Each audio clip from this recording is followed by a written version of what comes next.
and we are back for another book club meeting, this time for part 2 of Take My Hand. Yay!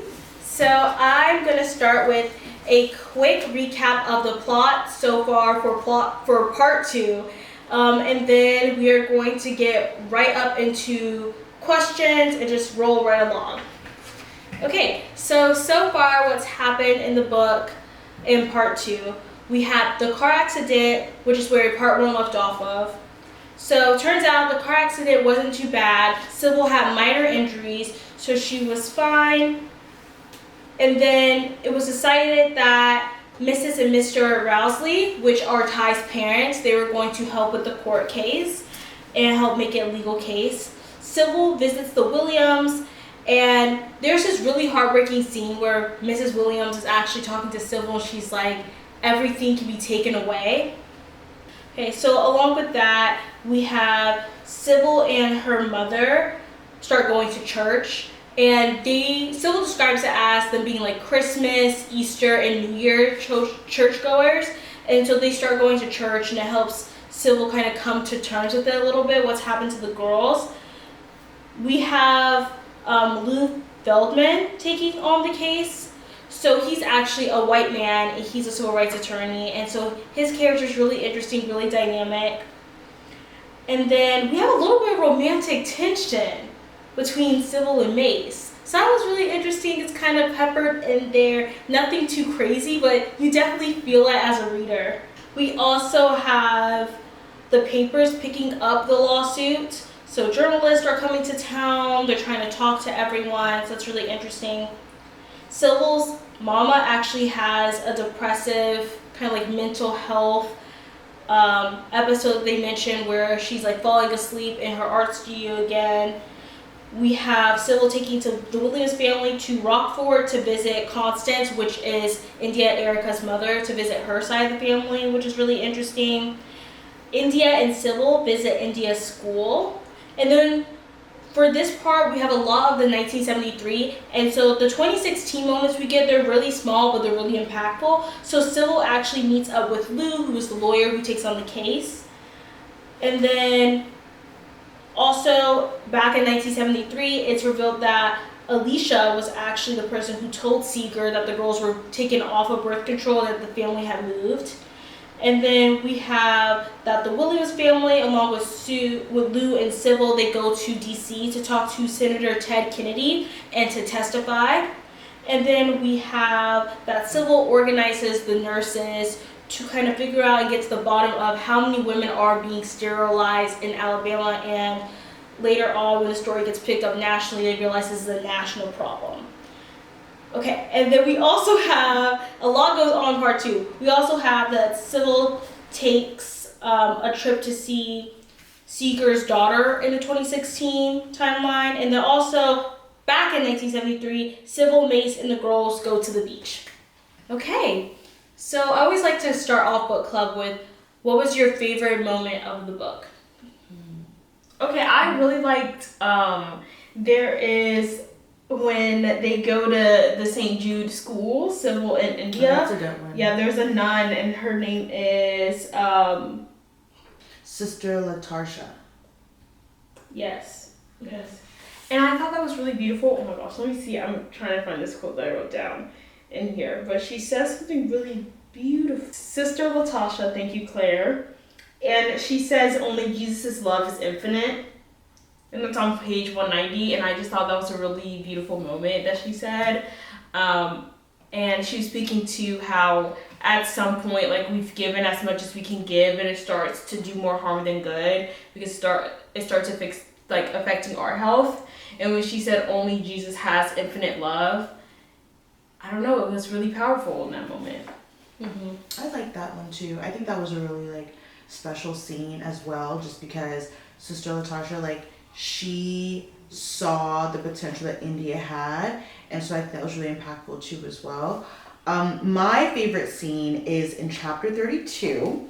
Okay. And this is when Lou basically I think he's just finished telling Sybil that he's dropping the case against the hospital specifically. And at first she's like, really, really furious and everything. But then he starts talking about it.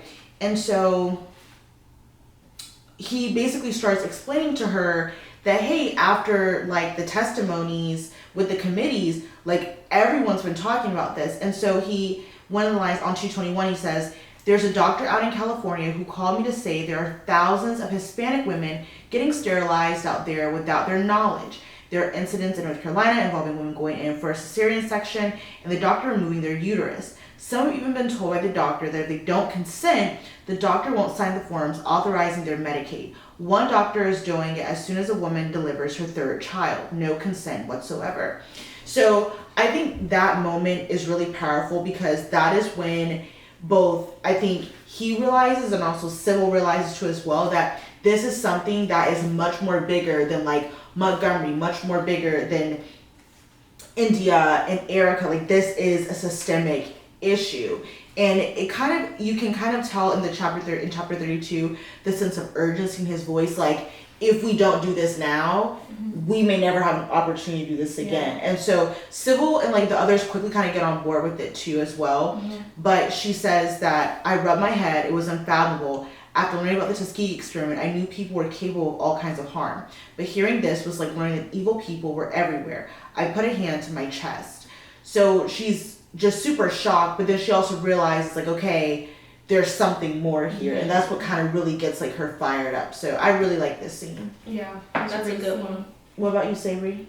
Ooh, okay. I think my favorite scene is when Sybil finds out, or rather she like confronts Alicia, and she's like, you're the one who told Segar.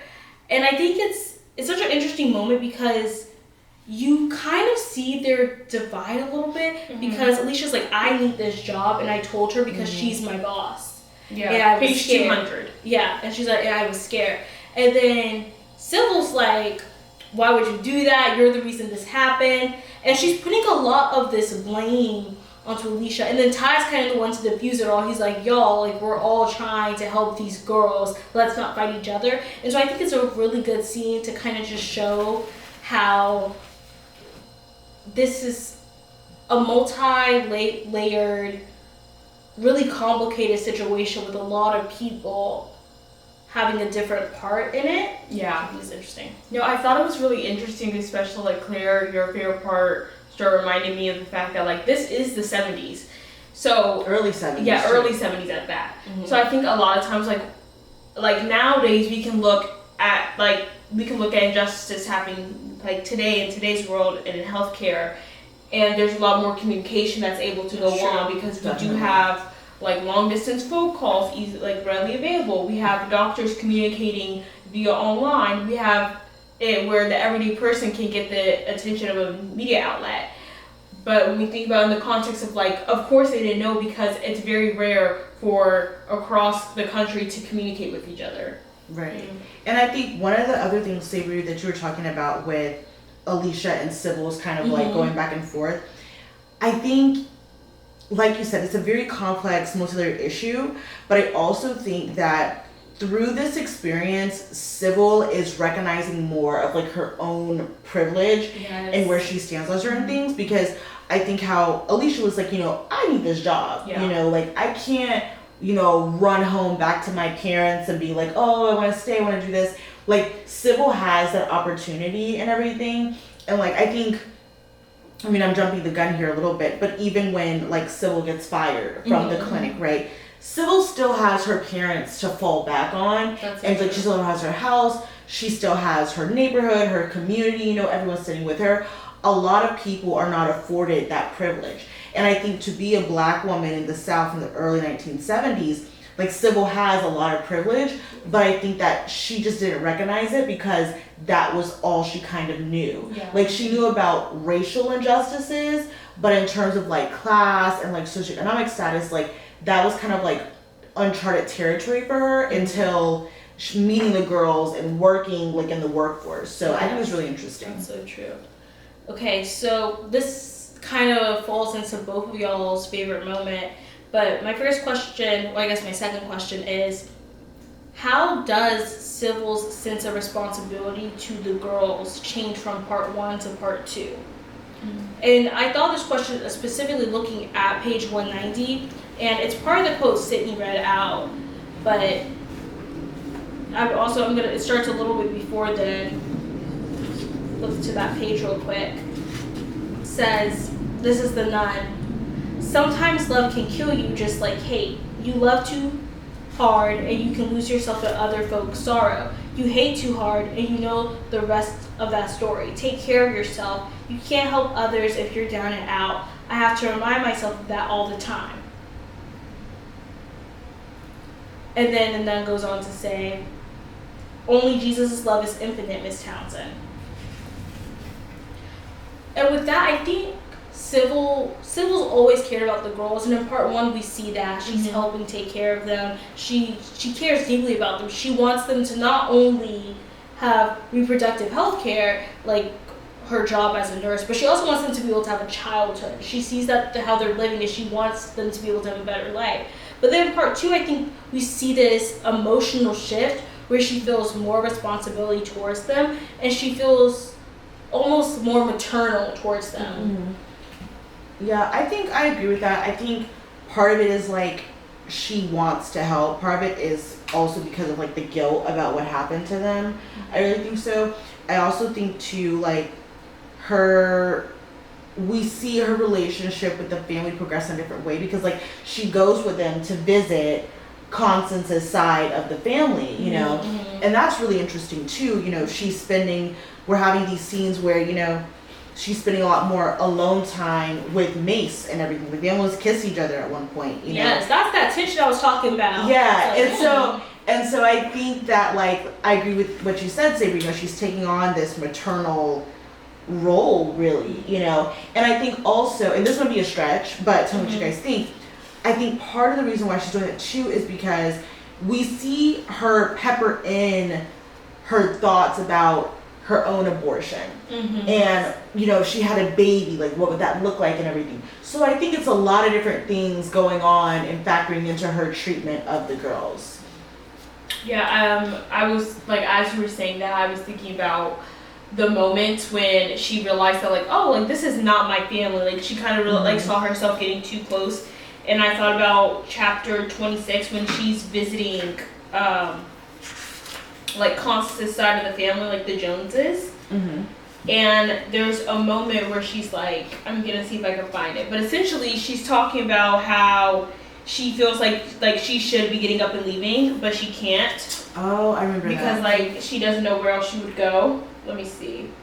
I got it. Okay, page 182. She says, everyone at the table had to be hurting over it. It occurred to me that I didn't belong here. This was a private family moment, but I couldn't figure out how to get up from the table and excuse myself. Yeah, that's true. And I wonder if partly it's because not only did she have the pregnancy that she ended up terminating, but also her own like relationship with her mother. Yeah. And she always felt like her mother wasn't extremely maternal.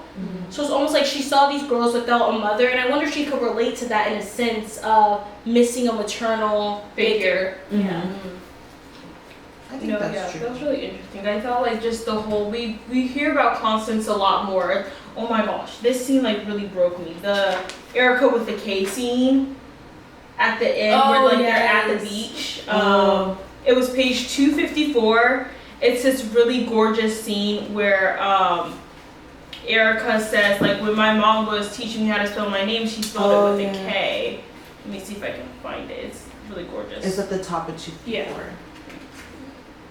Okay, so this is Townsend speaking, Sybil. I dragged a stick in the sand and wrote out Erica's name, E-R-I-C-A. You know, my mama taught me how to write my name. She spelled it with a K.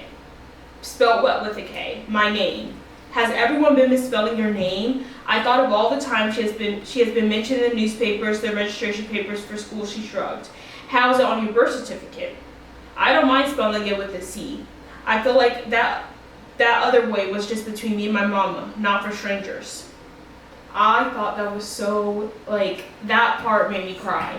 I just thought it was so great. Like, so it was a really touching moment about like what it means to have something that's just between you and like your mother and that kind of intimacy, but also like this acknowledgement that her mother was gone and that like there are secrets that are held between them that no one else will ever know. And then also another part is like that Sybil cannot replace their mother. Yeah. No matter what Sybil does, like they had a mother, they lost their mother. And I think in that moment she kind of realized that because Yeah. like that was something that Erica shared just between her and Constance, you know? So I think in that moment, because like she later on says, Mace, all right, Mace was right. I needed to accept that they were not a case for me to fix. I had never known that good intentions could be just as destructive as bad ones. Surely this was a family capable of making its own decisions.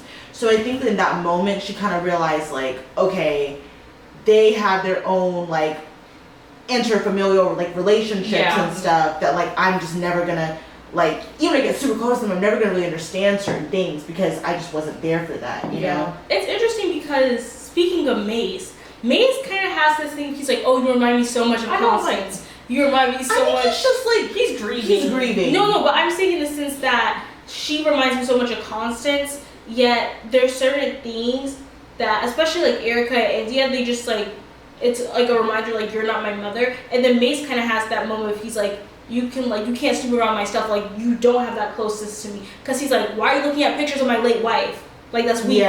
Yeah. So I think it's that, like you were saying, no matter how close she gets, there's certain levels of intimacy that she'll just never get to because she's not Constant. Yeah. She's not their mother. She's a nurse.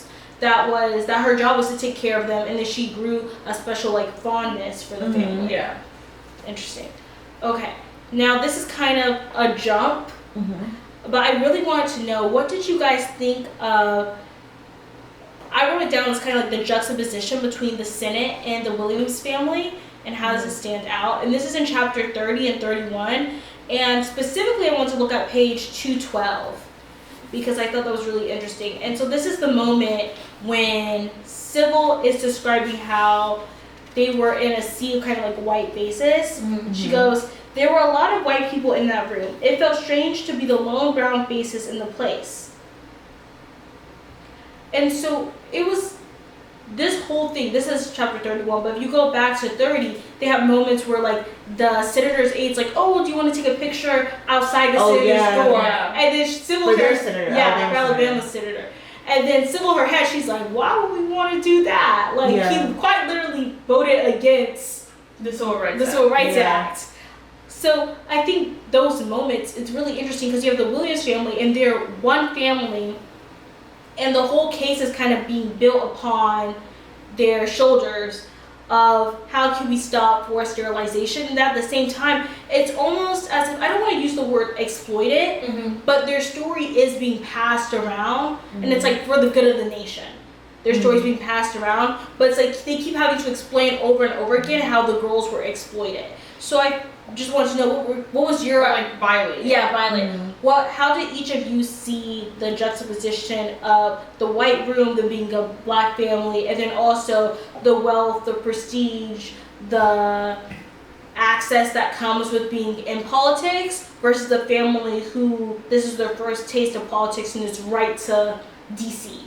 Yeah, I think that one of the things, like, Sybil, she had an easier time because, like, even though she wasn't directly, like, from politics, from that world, like, she had those, like, she had the social capital to, like, maneuver in that world. Yeah. And, like, they didn't. And so I know that, like, she tried to explain to them, like, what was kind of going to happen, but nothing could have ever prepared them for that. I do like that, obviously, you know, Senator Kennedy was nice and, like, was trying to make them feel a little more comfortable. But even at his best attempts, like, there was still a stark contrast between basically the all-white room and them. You know, they are these very impoverished people from Montgomery, Alabama. You know, Erica, she talked about, I know in one of the chapters, she talked, or I'd rather the senator, she told him how, like, her friend had a baby. Yeah. And, like, she wanted a baby, you know. And they don't really say, like, the author doesn't really say what the senator was thinking, which I think is good.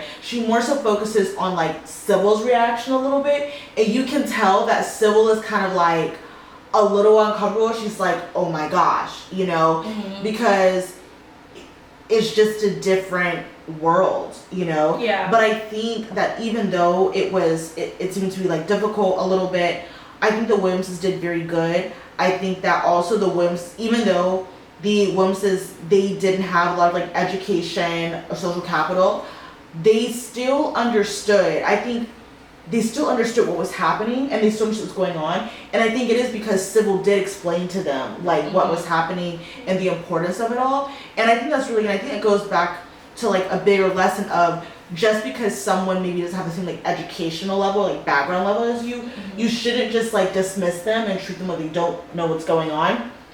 I mean, that's why the girls were sterilized in the first place, because their father and their grandmother, they were treated as if they didn't even know what was going on, you know? And so I think there is something powerful in like the senator explaining to them, you know, Lou Feldman like explaining to them, Sybil explaining to them what is going on in the best way that they can, so that when they do get up there, there's this feeling of like, okay, I am going to tell my story, you know? So those were kind of my thoughts. No, yeah, I agree with those thoughts. I also think the part that I feel like really showed the whole thing, like kind of wrapped it up, was before they actually testified, but the moment of the press, and it's the top of like 212, and it's Mace did a better job holding his hand out in front of the girl so he can make it through the crowd. I wrapped an arm around India, shielding her.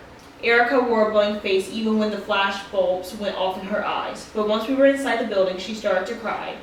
Mrs. Williams called out to her granddaughter, "Come here, baby." And I just thought that was very telling about like what they were going through, because it is like this very high stress environment, and also they're there to share one of the most horrific things that have ever happened in their life. That's a very traumatic experience. Yeah. So I think the contrast of like because I can imagine it, like the flashing lights and light bulbs and people calling out to them to look, and then like her like doing a blank stare, like being able to unprocess it, but like in a moment, like when she finally gets like just crying, I thought that was like a really good imagery and like a really solid, like I guess, introduction to this. Yeah, it was. And Claire, what you said, I feel like it's really important to mention again the fact that they're having to tell their story over and over again.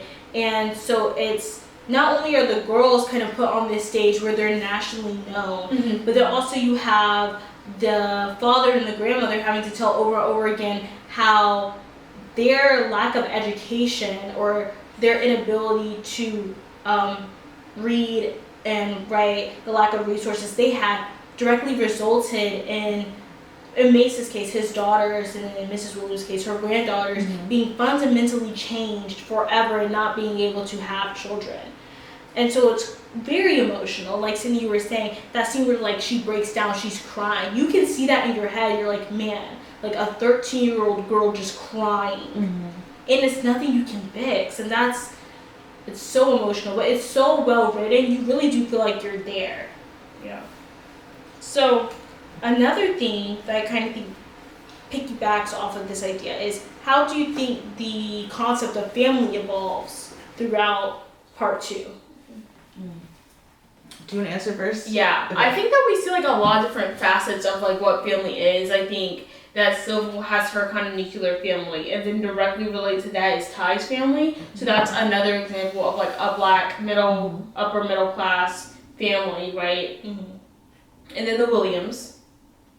And then now we're also kind of seeing this emergence of this kind of found family between like Sybil and the nurses, and Sybil and the Williamses. She's kind of exploring these different facets of like what it means to be in community and what it means to be in a family.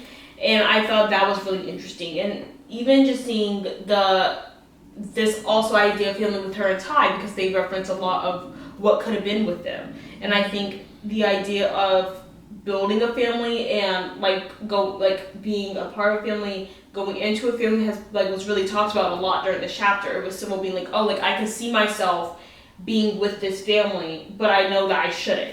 It's her being like, I wonder what would have happened with me and Ty if we would have done this, but we didn't. So I think that was a really interesting thing, like kind of exploring the what ifs side.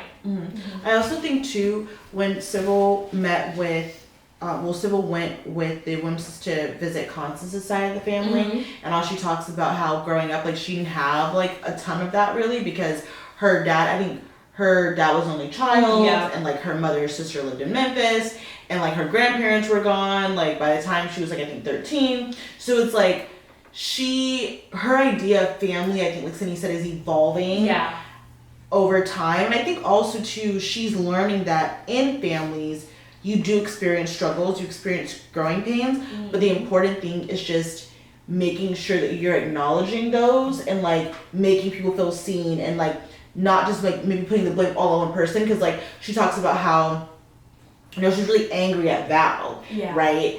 But then she also learns, like, when they talk about how 11 other people were sterilized, like, just at their clinic. And then other nurses are like, oh, wait, like, I was there for that, or, like, I, like, heard about that, or something like that.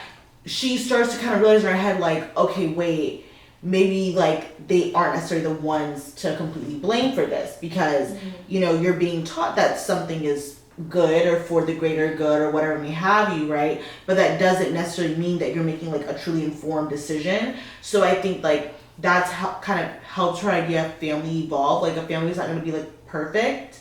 There's no, like, ideal, like, state for her, for, like, her idea of family, but it's something that's ever evolving. It's something that she is learning how to deal with and, like, come to terms with. Is, like, this idea of not, like, blood family, but just, like, the idea of, like, kinship overall. And so, like, that kind of made me think of the moment when she was at the diner, and we learned that the diner was founded by Indian immigrants that came to the South, the Singh family. And I thought that was so interesting that the author really took time to build out that family as well. Like, she could have simply left it as, oh yeah, like, it's a husband and a wife, and they came here with a kid, and now the kid, like, you know, she got married or whatever. But she really took time to, like, really build out that, like, familial structure. And we learned that the husband and wife still were in town, and their daughter got married to an African-American soldier who was deployed somewhere. And I thought that was so interesting, because, yet again, it's another family, it's another idea of family, and, like, what kind of makes this bond and what makes this community stronger. It's so interesting also the idea that they show of solidarity, because they didn't have to open up their diner for the nurses to meet, but they did. And I would be fearful of that, because not only are they going against structures in place like the government, but then also you have this idea that, you know, even though it's 1973, for many people, segregation is something that they still want. They still and they still want to have those political and every day-to-day, like, power imbalances. They want to control how women of color reproduce. And so it's this fear of, like, well, or, like, even Sybil talks about, she's like, my worst fear is that it wasn't a journalist following me, it was someone else. So I wonder, like, the Singh family, I imagine, had to have similar concerns, like, oh my gosh, if we're hosting all these nurses, what's going to happen to us? But yet they still showed up, and it's that sense of solidarity. And I was wondering, like, I would imagine that while the Singh family was watching this kind of unfold on the news, they were thinking about their future grandchildren. Because there's a moment also where the Singh family jokes, or it's like a known joke, that they're like, oh, like, any longer and we won't have any grandchildren. Like, we won't get to see our grandchildren grow up. So I wonder if they were also thinking about that. The possibility that, like, their grandchildren won't be black. And that's a beautiful thing, because, like, it really makes you think, and the world building in this is just spectacular. Because it's like, each character, you know they had a life before the book takes place, and you know they have a life after it. And so it really makes you think, like, what are they doing now? So we were talking about the nurses, and that kind of brings me into my next question, which is, what does it say about community and complicity when the nurses come together? And specifically, I want to look at page 229 and then 245. So I'm going to give us a second to flip there. Okay, 229. Yeah. So in 229, it's really the kind of middle of the meeting. And it stands out to me because she's describing all these different women. And then she goes, I was pretty sure Liz and Gina had known about it. You didn't work for Mrs. Segar as long as they had without participating in your share of surgeries. Ty returned and set a tray of cups stacked inside one another on the table. Cinnamon scented steam rose from a porcelain teapot. They were probably having chai. That's me. Alicia passed the cups around. There were a lot of tension around the table while we waited for Ty to pour. I continued. I understand Mrs. Seeger is no longer at the clinic, that they hired a replacement yet. And then basically they go on to say that they're not going to tell Sybil. Sybil doesn't work there, and why do they care? Why should they care and want to help her? And so it goes on to kind of say that by the end of the meeting, they kind of all realize that they're in this together. Mm-hmm. And so also I think we see that each of the women, they have full lives outside of nursing. A lot of them are mothers. Some of them, they're living paycheck to paycheck, and they're counting on this job. And at the very end, we have Val, who was the woman who was there, who signed the papers as a witness for India and Erica to be taken to the hospital. And she goes, like, I feel terrible about this. And they're all really kind of breaking down. But then Val goes, can I lead a prayer? Mm-hmm. Mm-hmm. And so I think that's just a really amazing moment, because it shows how everyone kind of played a part. They were all witnesses to this institution using its power to harm people, but then they wanted to believe in a bigger mission of helping people. But it was kind of like, as doing that, they allowed so many people to be harmed. Mm-hmm. So that's kind of what it made me think about, but I'm very curious of what, not only this scene, but also 245 that we were talking about earlier, when they realized that 11 women have been sterilized over the course of 3 years. Mm-hmm. And they have that moment where they're breaking down. What did it mean to you guys? How did you view it? How did you see it? I think one of the key things to like understand about this situation is that these nurses themselves are just trying to survive too. Mm-hmm. Like when there was discussion about like planning, organizing, some people were like, well, I have kids, or I have a husband, and like I don't have someone to watch my kids. Like I can't just get up and go, you know. And so I think as they spend more time with each other, as like part 2 goes on, they start to realize like, okay, this is not something that is necessarily like any of like the nurse's fault per se.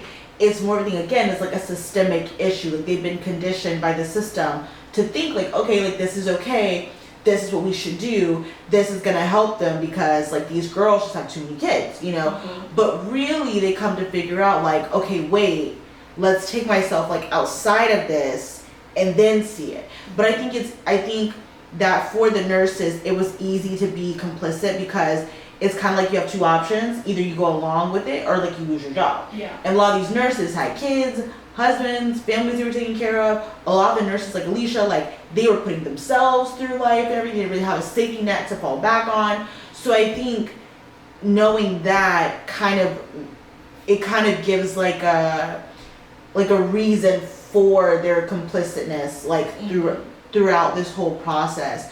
But you do see that they're shocked when Sybil says there were 11 girls who were sterilized in the clinic. Yeah. Or they tell Sybil that. Yeah. Yeah. In the past 3 years. And then how some of them had like started to cry and everything, because they realized like, oh my gosh, you know, like this is totally like, this is crazy, you know. Mm-hmm. And that's when they kind of like take a step back and look at it from like a different perspective. Like if they didn't need their jobs, they didn't have those jobs, what would they think? So I think that's really powerful. Yeah. No, I think it's really interesting too, the way that all the women kind of realized that they were witnesses to something, because it's kind of like if you do it one time and then you never see it again, you're like, okay, that was a one-off. Mm-hmm. But learning that it was 11, and you know that someone somewhere had to be witness to these events, and mm-hmm. Val's like, I was only there for the Williams, right? And then Gina was like, I was there for 2 of them.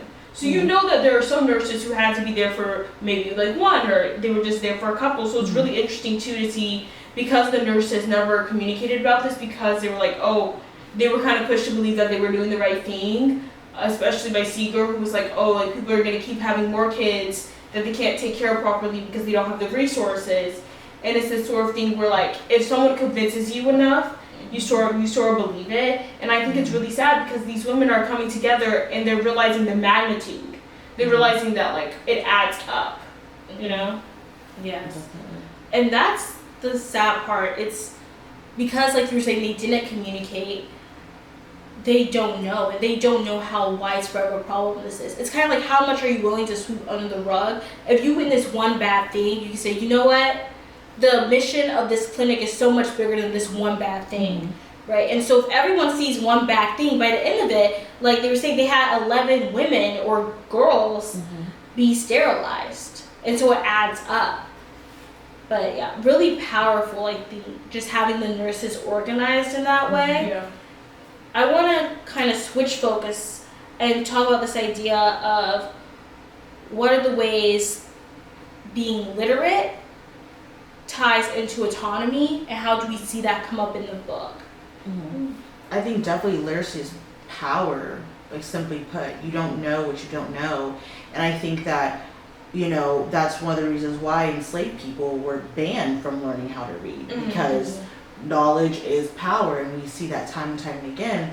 And so I think that when you take away that power, or you deprive someone of that certain power, they do lose their autonomy because they don't know what they're signing up for. They have to go through life based on what you say or what other people say, right? Or like their own kind of like inferences that they may struggle to even make, you know, because they can't read, you know, what's in front of them. You know, they may not be able to, you know, understand what things mean in the context that someone is explaining to them in.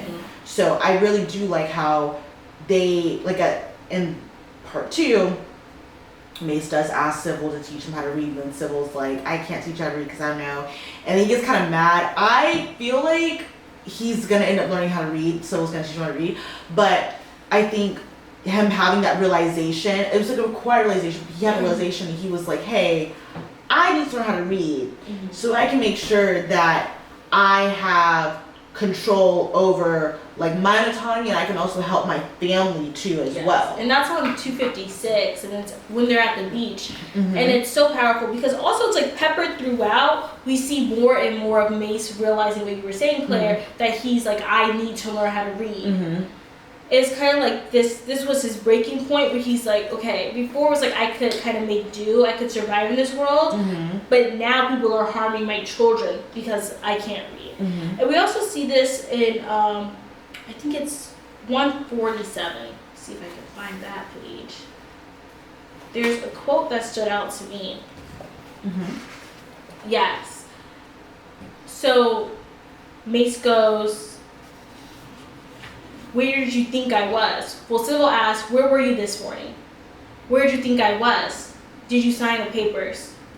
I took the chart out of the folder. Sure enough, the consent papers were on the clipboard.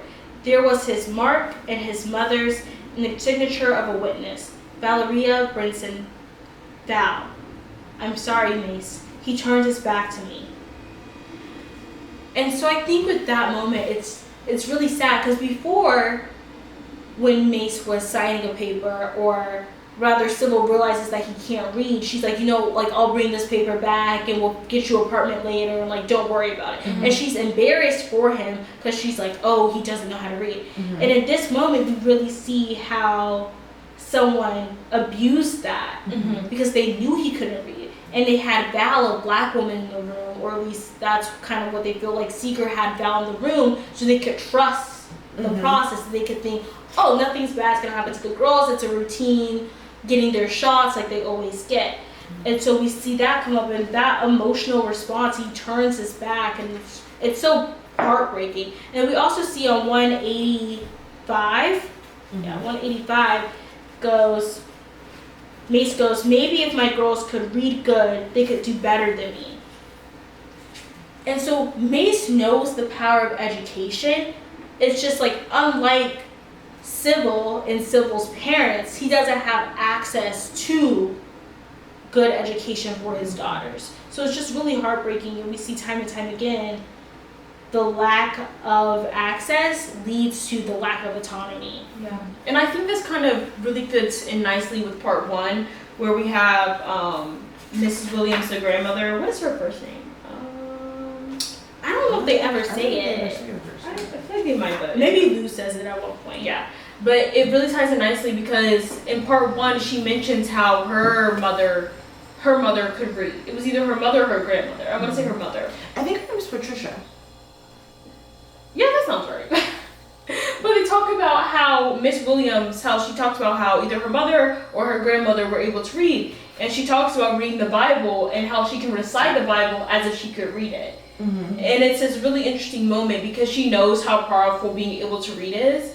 And I think she too, like Mace, is like a little bit, I don't know, embarrassed that she cannot read. And it's like this moment where you realize how much, or I would say Sybil realizes how much this family has to offer, but it's just their circumstances and their resources that's kind of prohibiting from this. Because if we think about it from a very historical, sociology perspective, we can say that Mace was working on a farm, long hours, very little pay, in the country, had to drive to get somewhere, didn't have enough money to really fix his truck, right? Had to give it off to a friend. It took a long time to get fixed. The children didn't have access to education, no truck. Mace had to work such long hours, always working, that he didn't have any access himself to learn.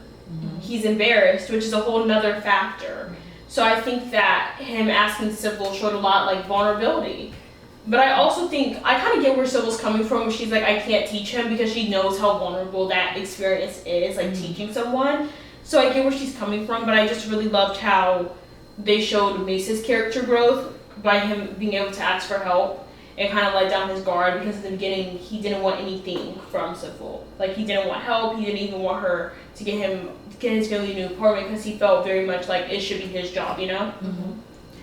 And that's kind of also this idea of being fearful of government employees. Yeah. It is not only Mace who is, it's also when they visit Constance's family, when they drive out there. On page 183, they have this whole scene when they're like, oh, I had to like tell them everything except the color of my underwear. And one of the women says that. And it's really interesting because it kind of showcases this idea that there is no private information where you're getting help from the government. The government has access to all of you, and whatever they want to know, you have to tell them, or else you no longer get to live or live comfortably. So how did you guys see that moment? And how did you see this idea of like government oversight come into play in these individual people's lives? Yeah, I think it's really interesting, the conversation about not only were the girls violated through their bodily autonomy, but also we kind of learn about this violation of the government by restricting people, restricting their access to things, making them share information, right? And it's very interesting because like these are very intimate conversations you're having with people who are really not going to be there to help you after those conversations are had. It's very much of a transactional thing. You share something traumatic with me, I can put you down for these type of benefits, right? And I thought that was such a really interesting, not perspective, because it was like, you know, but a very interesting way to deliver it, kind of, having it kind of set around this very intimate family dinner and try to talk about this way the government kind of violates your personhood. I thought it was great. I thought that scene. Yeah, I enjoyed it too, and I also thought about the time I was like watching this documentary about like public housing and welfare, and how there was a really common misconception that a lot of black families didn't have like black male figures, like, or fathers or husbands like in the home, but really that wasn't the case. It was because like a lot of people couldn't have their husbands like living in the house because the welfare person shows up, you know, then like they're gonna get less money, like get benefits, because like, oh well, your husband lives with you, your, you know, significant other, your partner lives with you, you know. Also like there's also in the documentary I watched, they were talking about how people like couldn't have like any like new appliances, or like any new TVs, or like the clothes can look too new, because then the welfare person would be like, oh well, like looks like you don't really need it, you know. So I think talking about how the lady was saying how, you know, she had to tell them everything, and then like people saying how I think one of their relatives says, I ain't been to the doctor in I don't know how long, poking, asking private questions. They don't care nothing about me. I think you could really feel the mutual frustration of people, and especially of like black people, because they're having to give up so much in return for getting so little, you know? Yeah. So those are my thoughts. Yeah, it's this idea of take. And essentially they could take everything from these people and they have no one to complain to, because the people that are taking it are the people that's supposed to protect them. Right. Yeah. And it's wonderfully written. And it makes you feel frustrated. It's like, oh my goodness. Like, if they were white or if they had more money, this would not be happening. Right? Like, if they were wealthy people, the government wouldn't be able to make these decisions for them. It goes back to that quote that Mrs. Williams said when she's like, they just take and take and take. Something to that effect. And we were talking about earlier about how they can just take everything and everything can be gone in an instance. Speaking of Mrs. Williams, what you said just reminded me how she had that dream earlier, and she talks about how she had this dream that her husband was still alive, and there were faceless, like, ghost people taking everything from them. And maybe it's just because we just got back from seeing Joe Turner's Come and Gone, which is a play, which is a very spiritual play, but it kind of reminded me of these, like, signs, or how ties to people and ties to emotion can come up.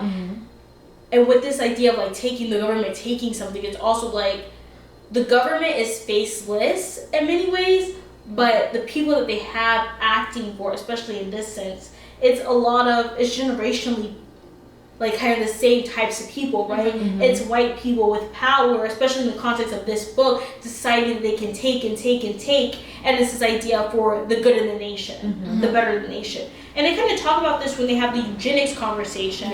They touch on it very briefly, this idea that people thought, well, for the good of the nation, we can sterilize these people, and then the United States will be better because there'll be more people with a higher, like, caliber, right? And this idea of eugenics can fix everything wrong. This idea that one group of people's to blame. And so it's very frustrating, and I think that's what makes the book so good. It lets you see how frustrating the system is. Definitely. And the way it goes back between the 73 and 2016, it's like a lot of the problems, even reading it now in 2026, a lot of the problems they're talking about, it's still present, right? It's still this idea of take and take and take. But that's what makes it such a good book, and I'm very happy we picked this as our book club book, because it's one of those books where, at least as of now, it feels evergreen. Yeah, it does. So, speaking of taking and taking and taking, I wanted to ask you guys, how did you feel about the introduction of Segar's daughter, flash forward in 2016, and Eugenia Wooten, I think is Eugenia Wooten. How did you guys feel about her? I think it was actually pretty good to kind of, Sybil's not really going in on her, Eugenia's not really going in on her. They're kind of having this, like, distance between them, but, like, everything, I think there's so many things that Eugenia wanted to know. There's so many things that Sybil wanted to know, but I think they both kept it, like, at a certain, like, distance and everything. I think their interaction was very realistic too in that sense as well, because I think a lot of times when you read books, like, the authors give, like, these big, like, oh my gosh, your mom is horrible, your mom did this or that, or, like, the person's like, I didn't know my mom did this, like, how could it, I think how, like, in Eugenia's family, how they try to, like, insulate what Segar did goes to show that deep down inside, even if they want to tell themselves, like, oh, she just was trying to help, they know what she did was wrong. And so I think Sybil also knows that too. So I think in that moment, Sybil trying to be mature about it is not really trying to, like, make her feel, like, horrible, if that makes sense. So that's kind of what I gathered from, like, their meeting. Yeah, so they first introduce Segar's daughter on page 248, and then on 250 they actually have, like, their interaction. And she says to Sybil, Mama never wants to talk about it. I knew, of course, so did my siblings, but we never told our children. Then one of my sister's grandchildren found the story online. She Mhm. wasn't but 13 years old and was sure enough mad at us for not telling it to her, little Miss Nosy.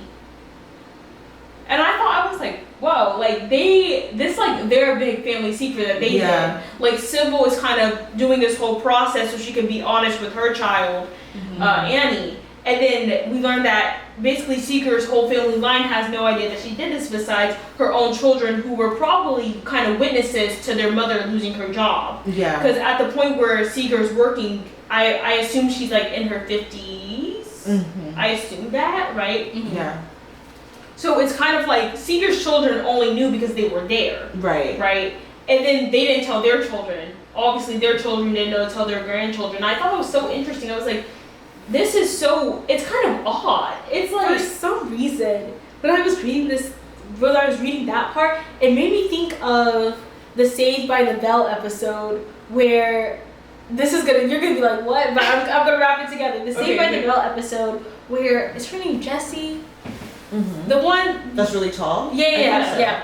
And she finds out that she's like a descendant of a man who owned enslaved people, and she's like, oh my gosh, like this is terrible, and because she's friends with Lisa Turtle too, and so she's like, oh my gosh, like, and she's like very much like activist, trying to help everyone, and she's like, what does this mean for me in my story that I'm related to this terrible person who owned people? And so it kind of reminded me of this because they're like, oh, our mom did this like terrible thing, and the daughter was upset, like, how could you never, like the granddaughter was like, how could you never tell us? So then we had to tell her. But it's kind of like the sweeping under the rug of these terrible injustices. And it kind of makes me want to, I'm going to read the next quote because I want to talk about it. She goes, Mama wasn't a Klan member or nothing like that. She wasn't a Confederate or a slaver. She was just a nurse trying to do the right thing at a difficult time. I mean, it was the year of Roe v. Wade, for goodness sake. And then Sybil goes, it was. She wasn't a monster, right? She was a nice lady to blacks. I mean, she did work at the clinic. She did. She wasn't no racist, right? Please tell me, Dr. Townsend, what you thought of her. Was my mama a racist? The woman's eyes are desperate, pleading. This moment's really interesting because she's doing the mental gymnastics of trying to figure out, was my mother racist? And for her, she's like, okay, my mom wasn't in the Klan. My mom wasn't a Confederate. She didn't own enslaved people. But these extremes, I think, it allows people to not realize the everyday instances of racism that they're a part of. And I think a lot of white people tend to think of that way in the extremes. They forget about the microaggressions. They forget about being witnesses and complicit to the system. And in Segar's case, not only was she complicit to the system, I think she willingly participated. Because she had those conversations where it's like she talked women into and kind of getting sterilization. And we have that scene we were talking about in part 1 where that woman had 6 kids and she's like, oh, you need to get sterilized, you need to get sterilized, you need to get sterilized. And so, at least from my perspective, her mother was racist, right? Her mother, I think, believed that poor black people did not deserve the right to make their own decisions about their body. And that's rooted in racism and this racist idea that black people are inferior and that black people don't deserve the dignity of having a choice. Yeah, because I think especially the way it's positioned it positions Segar as someone who does have the education, does have the years of practice. And if you really know what you're doing as someone who has years and years of practice, as a nurse who specializes in reproductive health, there are other ways of preventing a pregnancy than forcing sterilization on people. So obviously she knew there were other options, and it was just the fact that she didn't want them to make that choice for themselves. Yeah, I agree. But that's what, it's complicated because it's like, no one wants to think the worst of their parent. Right? But she's also putting a lot of the emotional labor on Sybil to convince her, to tell her that her mother was a racist. And as a black woman, I can see that and be like, oh yeah, I've had like experiences like that where someone they don't mean to put the emotional labor on you, but they are. To be Yeah. like, oh, well, what I did wasn't racist, right? Or you would have done the same thing, right? Yeah. Or they were just a member or a part of the system that they had no choice in. And so I think it's really telling, and it's very layered, especially reading this as someone that has experiences like this. It's like, you can just see, it's like, wow. Yeah. Right. So amazing. I want to wrap up this discussion by asking the question, what do you still want to know? I think I want to know, like, kind of how the girls like move through life after this thing. You know, I think I also would like to know too if Civil. I want to know also too, like, how Civil ends up in Memphis. I think. Excuse me. I think I want to know the circumstances kind of surrounding that.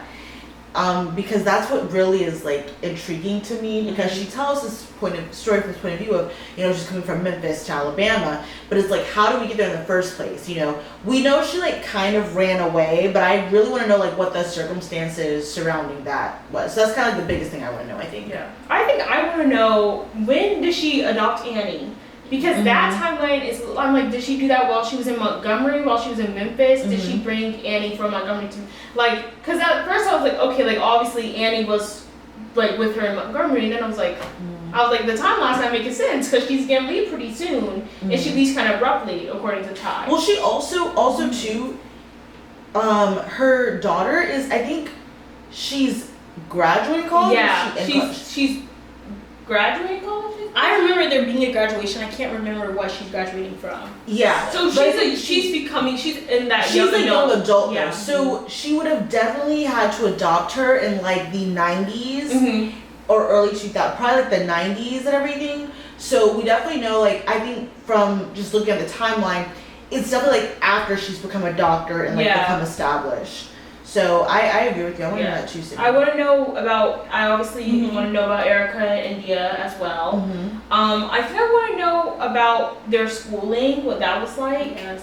And probably the fact that like everyone knowing their faces was, because That's true. you have so many people who not only know their faces, their names, and the most traumatic thing that ever happened to them. So I think that would also be very interesting to hear about.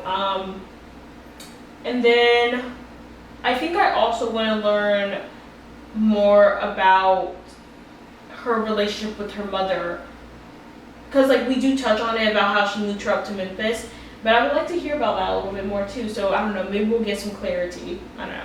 I think for me the most pressing thing is, does India find language? Does she find a way to communicate with people?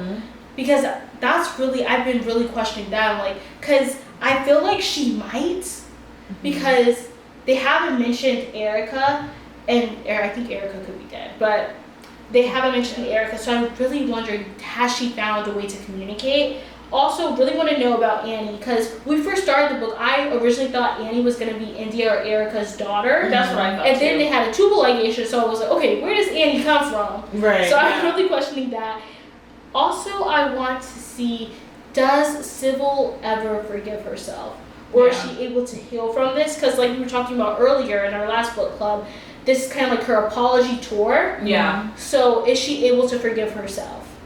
But this has been, Me too. amazing. Love it so much. Thanks for joining us, and we hope you join us again next week to discuss part 3, which is the last part of this book. Bye. Bye.